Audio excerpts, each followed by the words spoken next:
এই মুহূর্তে চিফ প্রসিকিউটরের হাতে আন্তর্জাতিক অপরাধ ট্রাইব্যুনালে সাবেক প্রধানমন্ত্রী শেখ হাসিনা সহ বেশ কয়েকজনের বিরুদ্ধে তদন্তর যে রিপোর্ট সেটি এসে পৌঁছেছে সেই বিষয়ে তিনি বক্তব্য রাখছেন। আমরা সরাসরি সেখানে যুক্ত হচ্ছি। বরাবরে আইন অনুযায়ী দাখিল করেছেন।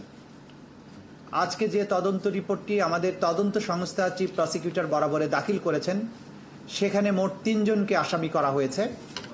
সেই 3 জন হচ্ছেন শেখ হাসিনা, দ্বিতীয় জন হচ্ছেন তদানীন্তন স্বরাষ্ট্রমন্ত্রী আসাদুজ্জামান খান কামাল, তৃতীয় জন হচ্ছেন তদানীন্তন পুলিশের মহাপরিদর্শক চৌধুরী আব্দুল্লাহ আল মামুন।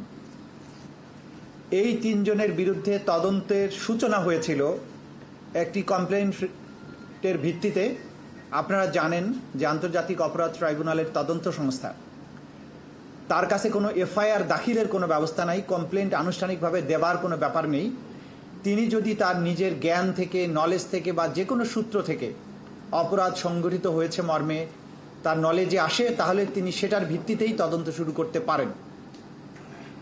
সেই হিসাবে গত 14ই আগস্ট তারিখে একটা কমপ্লেন্ট রেজিস্টার রুজু করা হয় আন্তর্জাতিক অপরাধ ট্রাইব্যুনালে তদন্ত সংস্থায়।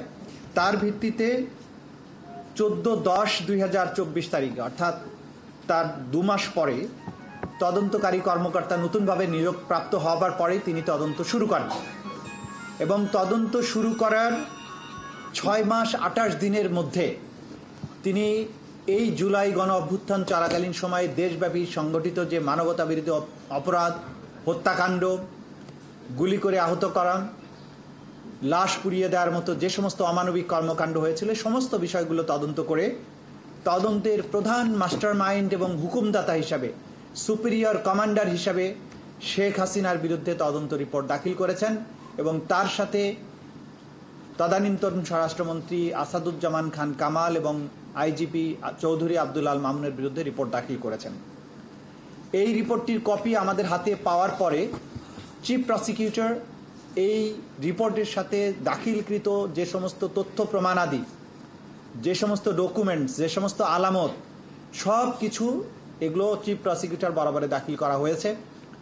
চিফ প্রসিকিউটর আইন অনুযায়ী এই সমস্ত রিপোর্ট, তথ্য প্রমাণাদি, আলামত সব কিছু বিশ্লেষণ করার পরে তিনি যদি মনে করেন যথেষ্ট প্রমাণাদি পাওয়া গিয়েছে তাহলে তিনি সেগুলোর ভিত্তিতে আনুষ্ঠানিক অভিযোগ অর্থাৎ ফর্মাল চার্জ আন্তর্জাতিক অপরাধ ট্রাইব্যুনাল বরাবরে বিচারের জন্য দাখিল করবেন।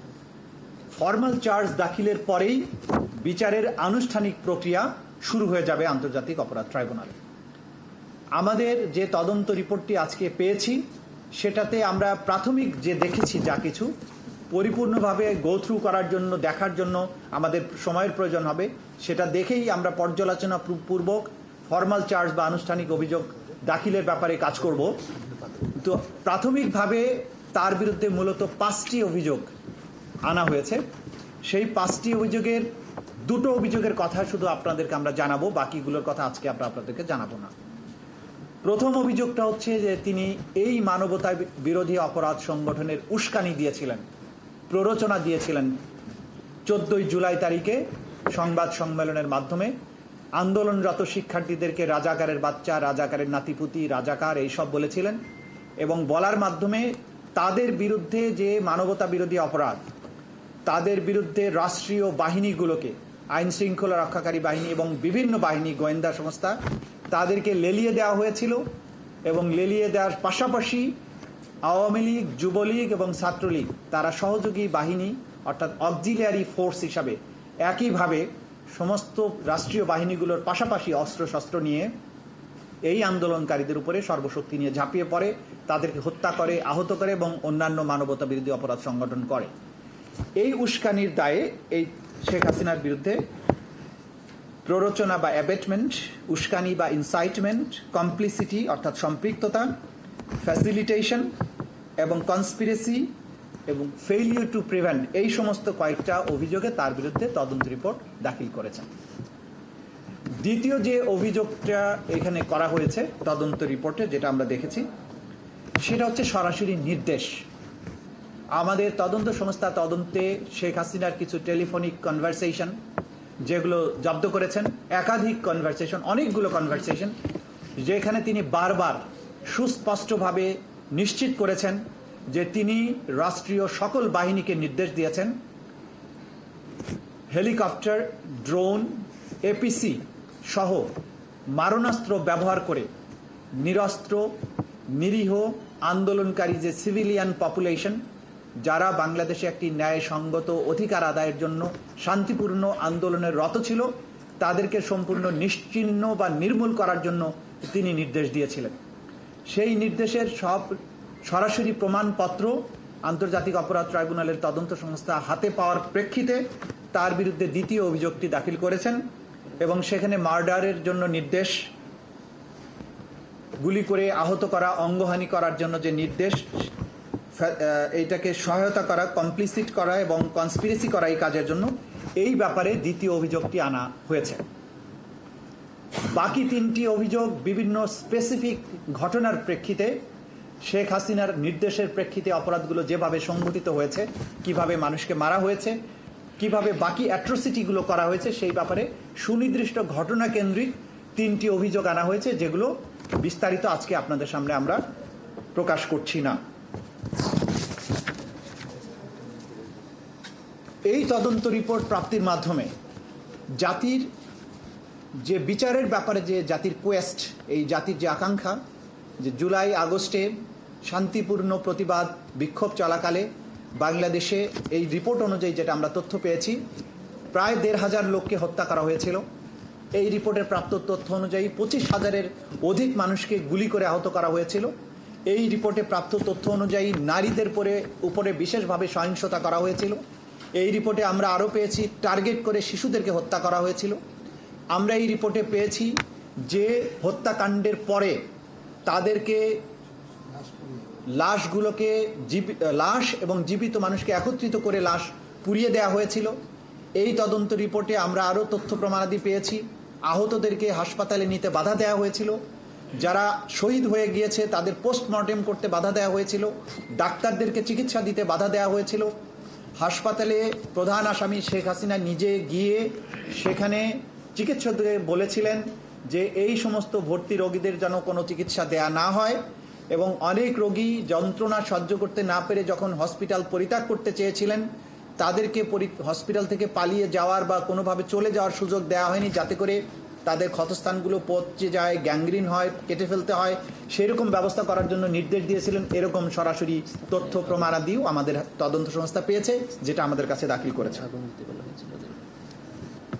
এর বাইরে তদন্ত সংস্থা যেটা প্রমাণ পেয়েছে, আন্দোলনকারীদের উপরে অপরাধের দায় চাপানোর জন্য বিভিন্ন সরকারি স্থাপনায় নিজেদের লোকদেরকে আগুন লাগিয়ে দিয়ে সেটার দায় চাপানোর ব্যাপারে নির্দেশনা দেওয়া হচ্ছিল, যে ব্যাপারে সরাসরি প্রধান আসামি শেখ হাসিনার যে বক্তব্য, যে টেলিফোনিক নির্দেশ, সেগুলো সরাসরি আমাদের তদন্ত সংস্থা হস্তগত হয়েছে। সেগুলো তারা প্রমাণের জন্য এখানে আমাদের কাছে দাখিল করেছে। এর বাইরে আমরা এই যে ২৫,০০০-এর অধিক মানুষ যারা আহত হয়েছেন, তাদের অনেকের মেডিকেল বা ইনজুরি সার্টিফিকেট, যাদের মৃত্যু হয়েছে, যারা শহীদ হয়েছেন তাদের ডেথ সার্টিফিকেট, হাসপাতালগুলোতে যে সমস্ত ডাক্তারেরা তাদের চিকিৎসা দিয়েছেন, যারা তাদেরকে অ্যাটেন্ড করেছেন, তারা সরাসরি সাক্ষী হিসাবে আসবেন। যারা এখানে সরাসরি ভিকটিম হয়েছেন, আহত হয়েছেন, তারা সাক্ষী হিসাবে তাদের নাম দেওয়া হয়েছে। শহীদ পরিবারগুলো যারা তাদের সন্তান বা প্রিয়জনের লাশ নিজেরা গ্রহণ করেছেন, দাফন করেছেন, তারা এখানে সাক্ষী হিসাবে আসবেন। আলামত হিসাবে বিভিন্ন কল রেকর্ড, অসংখ্য video footage, audio footage, audio clipping, এরপরে বুলেটস যেগুলো নিহতদের বা আহতদের শরীর থেকে উদ্ধার করা হয়েছে সেগুলো, বিভিন্ন হেলিকপ্টারের যে সমস্ত ব্যবহার করা হয়েছে সেগুলোর ফ্লাইট শিডিউল, সেখানে কারা যাত্রী ছিলেন, কি কি অস্ত্রশস্ত্র ব্যবহার করা হয়েছে সেগুলো, বিভিন্ন জাতীয় আন্তর্জাতিক সংস্থা থেকে প্রাপ্ত যে সমস্ত ডকুমেন্ট, তথ্য প্রমাণাদি, বিভিন্ন সংস্থার কাছ থেকে তাদের ইন্টারনাল ইনকোয়ারির প্রেক্ষিতে যে সমস্ত তথ্য প্রমাণাদি তারা পেয়েছেন এই জুলাই আগস্টের মানবতা বিরোধী অপরাধ সংক্রান্ত, সেসব ব্যাপারে তথ্যাদি, অনেক সাক্ষীদের জবানবন্দি যারা ম্যাজিস্ট্রেটের কাছে দিয়েছেন সেগুলো, অনেক আসামি যারা জবানবন্দি দিয়েছেন, স্বীকারোক্তি দিয়েছেন, সেগুলো সামগ্রিকভাবে এই অপরাধ প্রমাণের জন্য যা যা দরকার সেই ধরনের সাক্ষ্য প্রমাণ তদন্ত সংস্থা দাখিল করেছেন।